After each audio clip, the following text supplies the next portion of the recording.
Muchas gracias, señora presidenta. Buenos días, señor consejero y señor viceconsejero.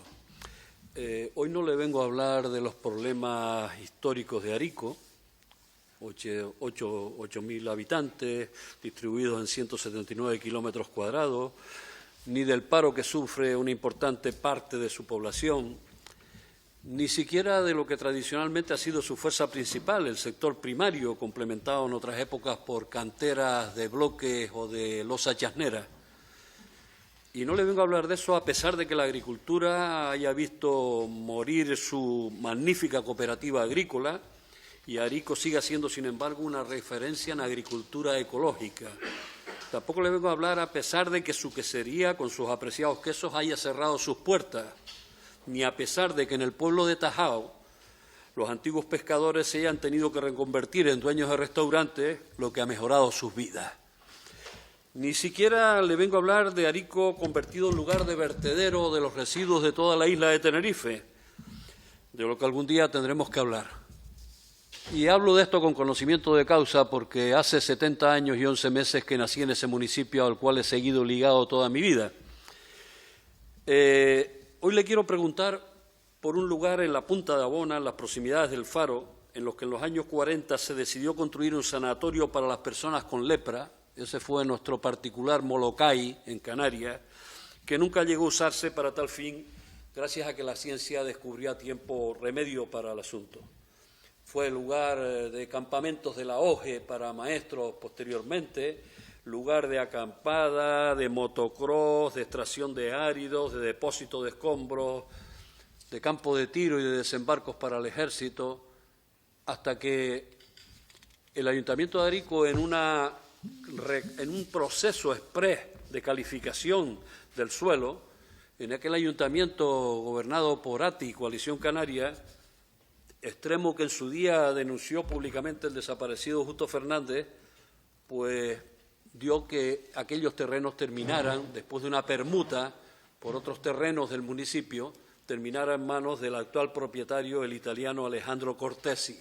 Y aquí aparece un proyecto que en la pasada legislatura el actual alcalde, entonces concejal de la oposición, presentó 17 alegaciones, un proyecto que parece que tiene una inversión de 363 millones, con 3.000 camas, con 4 hoteles de 5 estrellas.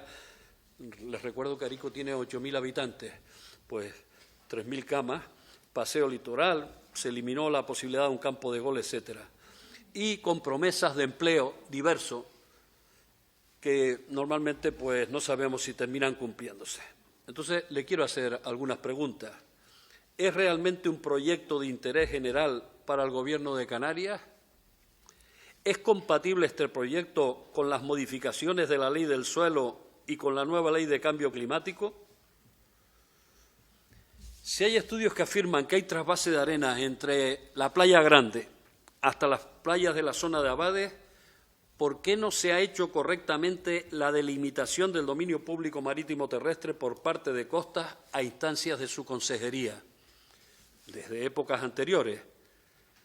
Por tanto, en consecuencia con esta pregunta, le planteo que haga una revisión del deslinde en la zona del corredor de arena y de cumplimiento estricto de la legalidad.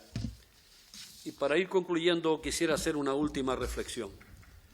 Cuando hablamos de comenzar a sentar las bases para la diversificación de la economía, cuando tenemos territorio y gente muy preparada en el sector primario, como es el caso de Arico, exponente en agricultura ecológica en la isla de Tenerife, quesos de altísima calidad, excelente cooperativa de vinos, exitosa, antigua tradición pesquera, hoy a menos. ¿Por qué no se apuesta por un apoyo a estos sectores y se sigue pensando en la destrucción del territorio y en ofrecer las migajas de unos puestos de trabajo en el escalafón más bajo, lógicamente, que en el mejor de los casos serían ocupados por las mismas personas que hoy están yendo desde Arico hasta las Américas a trabajar en esos lugares, en limpieza, en jardinería, en cargar las maletas, etcétera, y que actualmente están en ERTES porque no hay trabajo, porque están cerrados los hoteles en el sur de Tenerife en su mayor parte y tienen además el peligro de ser despedidos? Para terminar, quisiera reafirmarme en dos cuestiones. Nosotros estamos en contra de los macroproyectos turísticos innecesarios que siguen destruyendo nuestro territorio. Y por otro lado, nos reafirmamos en defender que tiene que haber en Canarias un turismo de calidad, sostenible, sin consumir nuevo territorio. Y parafraseando pues algún verseador, diremos para terminar que no tenemos gente para tanta cama. Muchas gracias, señor viceconsejero. Sí, muchas gracias, señora presidenta. Este proyecto este proyecto de complejos hoteleros o de varios complejos hoteleros en Arico, Tenerife, tiene su origen en el año 18, cuando el Cabildo de Tenerife solicitó al Gobierno de Canarias una suspensión del planeamiento de las normas subsidiarias de Arico para hacer este complejo en Punta de Abona, de tal manera que se modificara el contenido normativo de las normas, de las normas subsidiarias de Arico. El Cabildo aportó esa documentación, la documentación técnica del documento urbanístico, por una parte, y el documento inicial estratégico, con lo cual se iniciaba la evaluación ambiental de esta petición. El 30 de agosto del 18 se inició el procedimiento de evaluación ambiental estratégica. Se hizo el trámite de consulta a las distintas administraciones públicas y a las personas interesadas y por parte de la Comisión Autonómica de Evaluación Ambiental, que es el órgano ambiental de la comunidad autónoma, se formuló el documento de alcance. El documento de alcance es la pauta que ha de seguir el Cabildo y, por tanto, los promotores para elaborar lo que se llama el estudio ambiental estratégico. Ya que su pregunta habla específicamente, con independencia de que usted ha planteado otras cuestiones en su intervención, sobre el cumplimiento de las medidas ambientales de este proyecto, ¿no? En mayo del 19 se presentó en la Consejería el documento de aprobación inicial, junto con el estudio ambiental estratégico. Se ha analizado por parte de la Consejería, de los servicios técnicos de la Consejería, ese documento y, como consecuencia de eso, se emitió un informe en el que se analizan las cuestiones urbanísticas y las cuestiones medioambientales. Se le remitió al Cabildo, creo que fue en octubre del 19, se le hace un requerimiento al Cabildo para que los promotores subsanen las cuestiones urbanísticas y también las cuestiones ambientales. En las cuestiones ambientales se les ponen a los promotores y al Cabildo de Tenerife toda una serie de consideraciones de ese tipo, de flora, fauna, patrimonio, etcétera, etcétera. Está en el expediente administrativo correspondiente.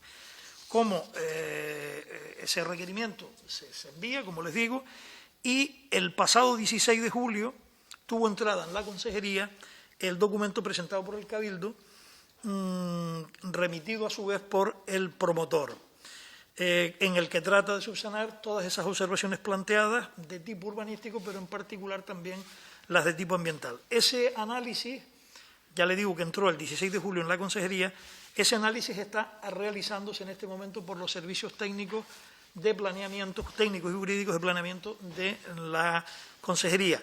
Y en ese análisis es donde se va a comprobar el grado de cumplimiento que tengan las medidas medioambientales sobre las que ya se pronunció la Consejería. De todas maneras, debe tenerse en cuenta que tampoco con el estudio ambiental estratégico finaliza la evaluación ambiental del plan, sino que si siguiera adelante, porque se subsanan esas cuestiones, hay que proseguir con el procedimiento de evaluación ambiental al mismo tiempo que se tramita esta suspensión de planeamiento. Y finalmente tendría que pronunciarse la Comisión Autonómica finalmente con la declaración ambiental estratégica, que sería el final del procedimiento. Con lo cual, lo que quiero indicarle con esto es que no termina tampoco con la subsanación que pudiera ser el promotor, sino que el procedimiento va a continuar una tramitación hasta su conclusión. Me quedan unos segundos para decirle, a modo de indicativo, de resumen, que entre las condiciones ambientales las observaciones ambientales que tienen que corregir, que ellos ahora han justificado, pero que, como le digo, están pendientes de análisis. Por ejemplo, se le planteaban cuestiones sobre la presencia, que los estudios que hacían ellos sobre la presencia de la Pimelia canariensis tenían que precisarse, puesto que la información no concluye de forma segura sobre la presencia y el patrón de distribución de estas especies. Se le hacían observaciones a las delimitaciones de las áreas con mayor grado de cobertura del tabaibal dulce. Se le hacían observaciones sobre los efectos que tenía esta iniciativa sobre la geomorfología del ámbito. Se solicitaba que se analizara el efecto y la compatibilidad de la ordenación propuesta con los elementos del patrimonio cultural. También se les precisaba que hicieran un análisis sobre los efectos que tenía sobre el paisaje, y también se le hacían consideraciones sobre las alternativas que habían presentado para el suelo urbanizable. En definitiva, toda una serie de observaciones que habrá que comprobar ahora si las cumplen o no. Pero con independencia de todo esto, es cierto que el proyecto no podrá dejar de verse de conformidad con los criterios y con los patrones de conducta que está preconizando esta consejería.